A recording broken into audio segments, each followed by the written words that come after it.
I was sick and tired of not facing the fact that I've allowed life to make me feel like a loser.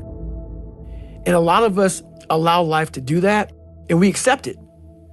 And a lot of us talk about how we believe in God. We believe in something higher than us. If that is truth, you won't allow yourself to feel that way. A lot of people don't understand that. If you really believe, God did not put you on earth to be nothing. A lot of us like to visit a very uncomfortable world, like living with the seal. He visited for 30 days, an uncomfortable world. That's my lifestyle. People ask me, so why do you still do this every day? I'm 43 years old. I did 21 years in the military, now I'm a firefighter. I'm a wildland firefighter. I don't need it. I'm good. Why do you still do this? You right now are a leader. You, sit in this chair right now, to thousands, hundreds of thousands of people. That's why you do it.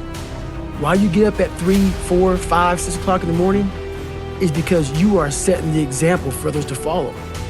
So people always go, what drives you now? What should drive you now is no more you. Like you said, I'm comfortable. I'm good.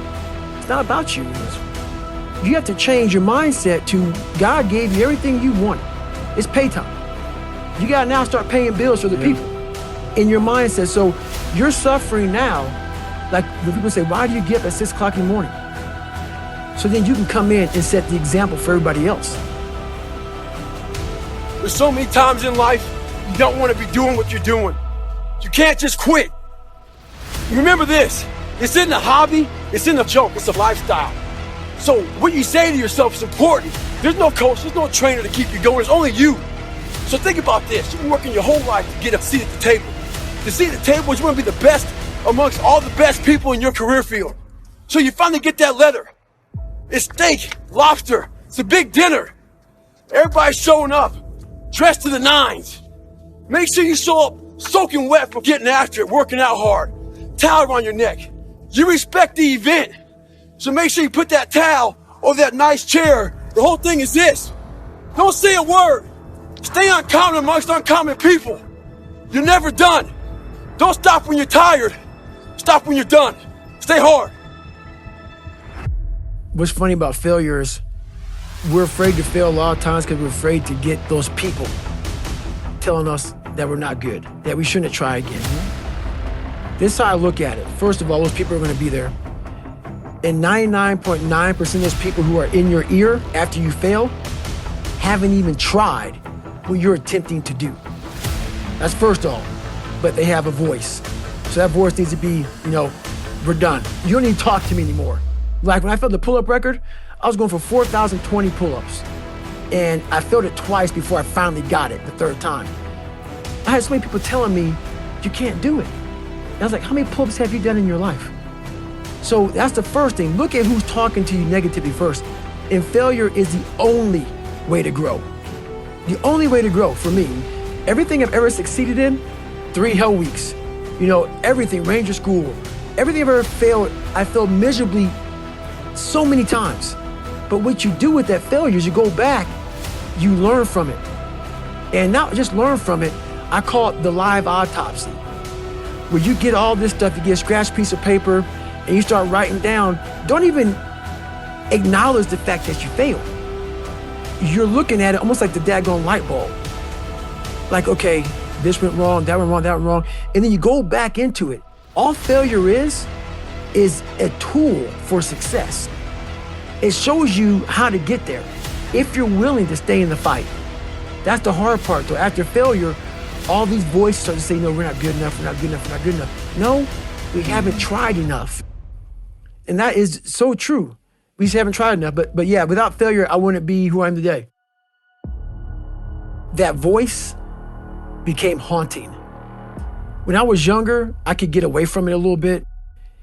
When it becomes something that steady just pecks at you all day long, no matter what you're doing, I could be talking to you in this voice at the same time, like, what are you doing? What are you doing, man? You're a loser. Where you going, man? This is what you can do your whole life?